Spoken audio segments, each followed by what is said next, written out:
हमारे खुदावंद यीशु की अंजील मुकद्दस लूका के मुताबिक उसका 6 बाब 27 से 38 आयत तक। एक दिन यीशु ने अपने शागिर्दों से कहा, और मैं तुम सामईन से भी कहता हूँ कि अपने दुश्मनों से मोहब्बत रखो, अपने कीनावरों का भला करो, अपने ताइनों के लिए बरकत चाहो, अपने मुफ्तरियों के लिए दुआ करो।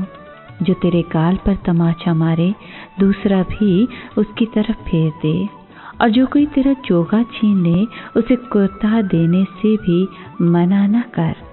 जो कोई तुझसे कुछ मांगे उसे दे, और उससे जो तेरा माल ले फिर मत मांग।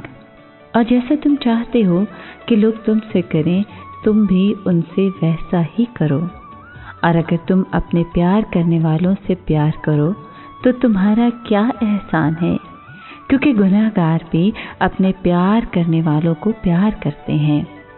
और अगर तुम उनका भला करो जो तुम्हारा भला करें तो तुम्हारा क्या एहसान है, क्योंकि गुनहगार भी यही करते हैं। और अगर तुम उनको कर्ज दो जिनसे वसूल होने की उम्मीद है तो तुम्हारा क्या एहसान है, क्योंकि गुनहगार भी गुनहगारों को कर्ज देते हैं ताकि उनसे पूरा वसूल करें।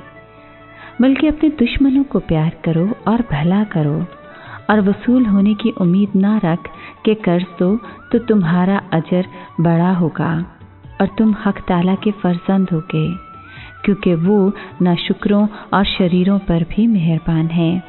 इसलिए तुम रहीम बनो जैसा तुम्हारा बाप रहीम है।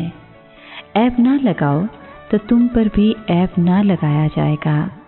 मुजरिम ना ठहराओ तो तुम भी मुजरिम ना ठहराए जाओगे। बरी करो तो तुम भी बरी किए जाओगे। दो तो तुमको भी दिया जाएगा। अच्छा पैमाना दबाया हिलाया भरपूर तुम्हारे दामन में डाला जाएगा, क्योंकि जिस पैमाने से तुम नापते हो उसी से तुम्हारे लिए भी नापा जाएगा। पाक कलाम के पढ़े और सुने जाने पर खुदावंद की बरकत हो, खुदा का शुक्र हो। अजीज दोस्तों, यहूदियों के मजहबी उस्ताद अपने पड़ोसियों से मोहब्बत रखने की तालीम देते, लेकिन साथ ही अपने दुश्मनों से अदावत रखना भी सिखाते थे। लेकिन यीशु ने उनकी सख्त मुखालफत के बावजूद कहा कि अपने दुश्मनों से मोहब्बत रखो। किसी मजहब या दीनी रहनुमा ने इतने आला और अरफा ख्यालात का इजहार नहीं किया और ना ही कर सकता था, माँ सिवाय ये कि वो यीशु की पैरवी करे। पुराने अहदनामा मेहरबानी और रहम का हुक्म देता है, लेकिन दुश्मनों पर फतह हासिल करने और बदला लेने की भी इजाज़त देता है।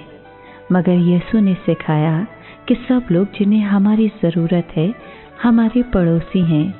हमारी मोहब्बत आलमगीर हो, हमारी मोहब्बत मुआवजे के लिए ना हो। इसमें कोई कौमी, नस्ली, रंग या रुतबे का इम्तियाज़ ना हो। हमें किसी किस्म की ज़ात पात को नहीं मानना चाहिए।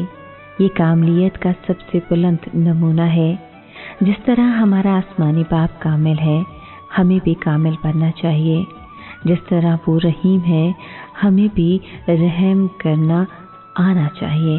जिस तरह वो रहीम है, हम भी उसी तरह रहीम बने। इसी तरह से हम खुदा को पहचानने में तरक्की करेंगे और उसके पूरे कद तक पहुंच जाएंगे। ऐ खुदावन, हमें ये तौफीक दे कि हम तेरे नक्शे कदम पर चल सकें, हम तेरी पैरवी कर सकें, ताकि हम सबका भला चाहें, सबसे मोहब्बत और प्यार करें और ऐसे रहीम बने जैसा कि हमारा बाप रहीम है। आमीन।